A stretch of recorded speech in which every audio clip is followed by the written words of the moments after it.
Hello friends, आइए आज इस वीडियो में हम देखते हैं कक्षा 5 की प्रकृति की कार्य पुस्तिका से पाठ जंगल और जनजीवन, इसके प्रश्नोत्तर। प्रश्न नंबर 1, जंगल किस प्रकार महत्वपूर्ण है, निम्न तालिका के अनुसार लिखें। तो जीव जगत में दे रखा है हमें प्राणियों के लिए, और हमें इसमें फिल करना है कि ये किस प्रकार महत्वपूर्ण है। तो प्राणियों के लिए है, जंगल प्राणियों को आश्रय प्रदान करते हैं व विभिन्न प्रकार की उपयोगी वस्तुएं प्रदान करते हैं। इस तरह से वनस्पतियों के लिए किस प्रकार महत्वपूर्ण है, जंगल में कई प्रकार की वनस्पतियां संरक्षित रहती हैं, जंगल मिट्टी के कटाव को रोकते हैं। पर्यावरण के लिए, जंगल पर्यावरण को शुद्ध रखते हैं, प्रदूषण को कम करते हैं। फिर है पृथ्वी के लिए जंगल वातावरण को संतुलित रखते हैं, ओजोन परत का क्षय होने से बचाते हैं।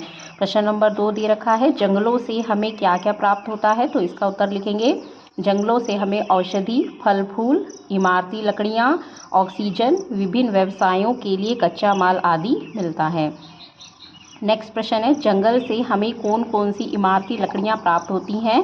तो लिखेंगे, जंगल से हमें सागौन, शीशम, देवदार, चीड़ आदि इमारती लकड़ियां प्राप्त होती हैं। फिर है, जंगल से उपलब्ध वस्तुओं द्वारा कौन कौन से उद्योग चलाए जाते हैं।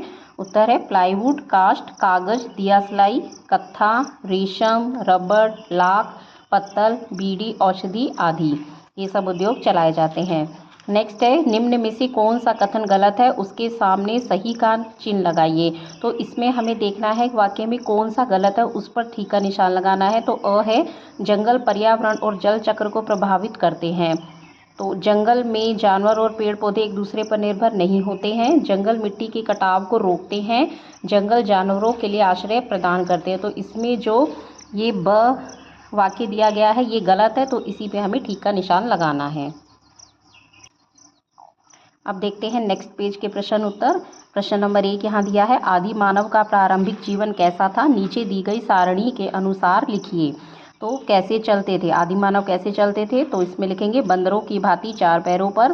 कहाँ रहते थे, जंगलों में, गुफाओं में। क्या खाते थे, कंदमूल, फल, मांस आदि खाते थे। क्या पहनते थे, जानवरों की खाल, पेड़ों की छाल आदि को पहना जाता था।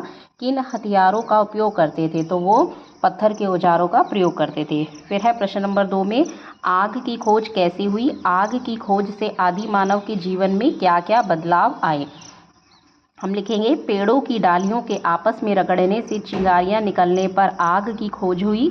आग की खोज से आदि मानव पका मांस खाने लगा, अपने शरीर को गर्म रखना व जानवरों से अपनी रक्षा भी करने लगा। नेक्स्ट प्रश्न है, आदि मानव जानवरों का शिकार किस तरह के औजारों से किया करते थे। तो आंसर है, आदि मानव जानवरों का शिकार करने के लिए पत्थर के औजार, जानवरों की हड्डियों एवं सींग से बनाए औजारों का प्रयोग करते थे। फिर है, पहिया के आविष्कार से आदि मानव ने क्या क्या काम करने शुरू किए। उत्तर है, पहिए के आविष्कार से आदि मानव ने मिट्टी के बर्तन बनाना तथा सामान ढोने का काम करना शुरू किया। आगे प्रश्न देखते हैं, यदि पहिया की खोज नहीं हुई होती तो क्या होता। यदि पहिए की खोज नहीं हुई होती तो हमें एक स्थान से दूसरे स्थान तक पैदल जाना पड़ता, क्योंकि पहिए के बिना वाहनों का आविष्कार संभव नहीं हो पाता। अगला प्रश्न है, कृषि की खोज ने आदि मानव के जीवन को कैसे बदल दिया। उत्तर लिखेंगे, कृषि की खोज के बाद आदि मानव अनाज को खाद्य वस्तु में प्रयोग करने लगा व एक साथ मिलकर रहने लगा, ताकि खेती करना आसान हो।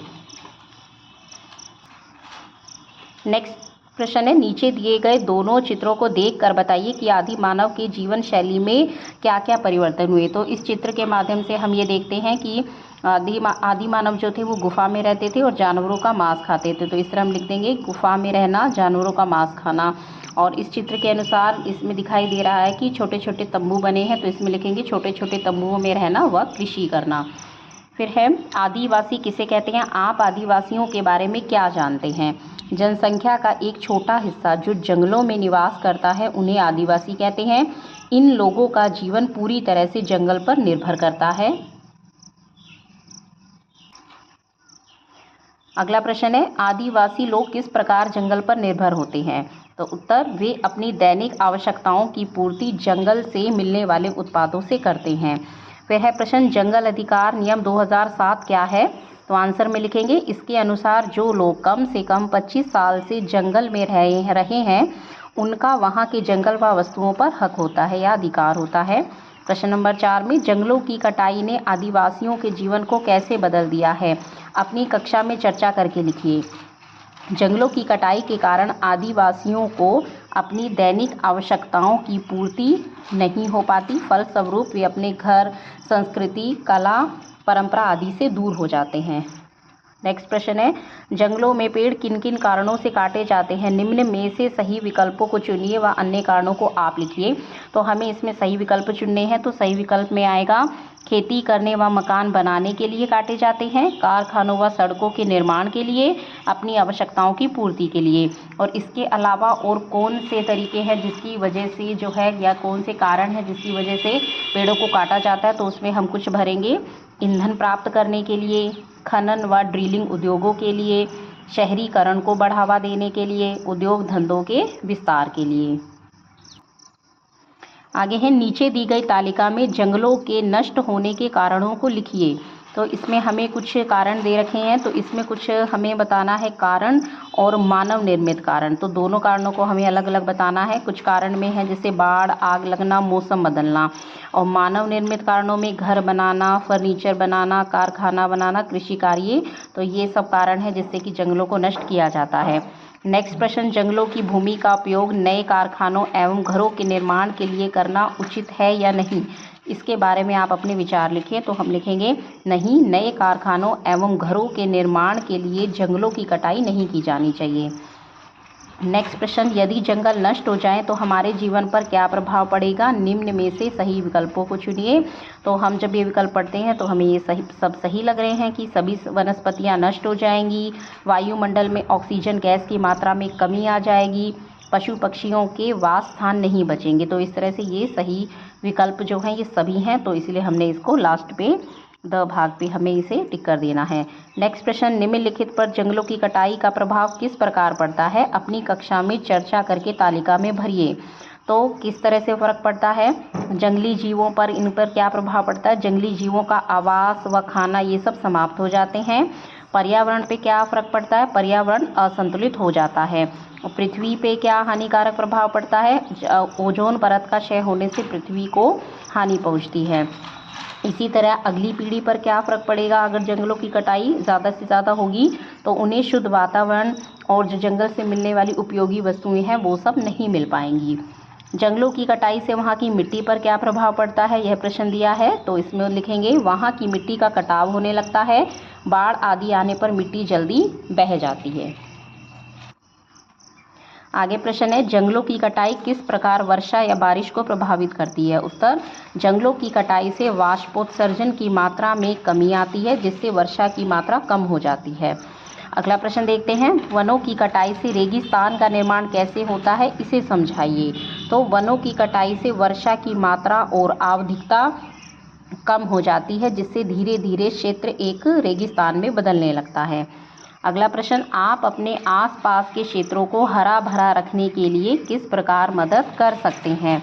लिखिए। हम क्या कर सकते हैं? हम पेड़ों की कटाई को रोककर तथा नए पेड़ पौधे लगाकर व जानवरों से उनकी रक्षा करके हरा भरा रख सकते हैं। अगला प्रश्न, वनों की कटाई को वनीकरण के द्वारा कैसे संतुलित किया जा सकता है, समझाइए। तो इसका उत्तर है, वनों की कटाई वाले क्षेत्रों में नए पेड़ लगा करके संतुलन स्थापित किया जा सकता है।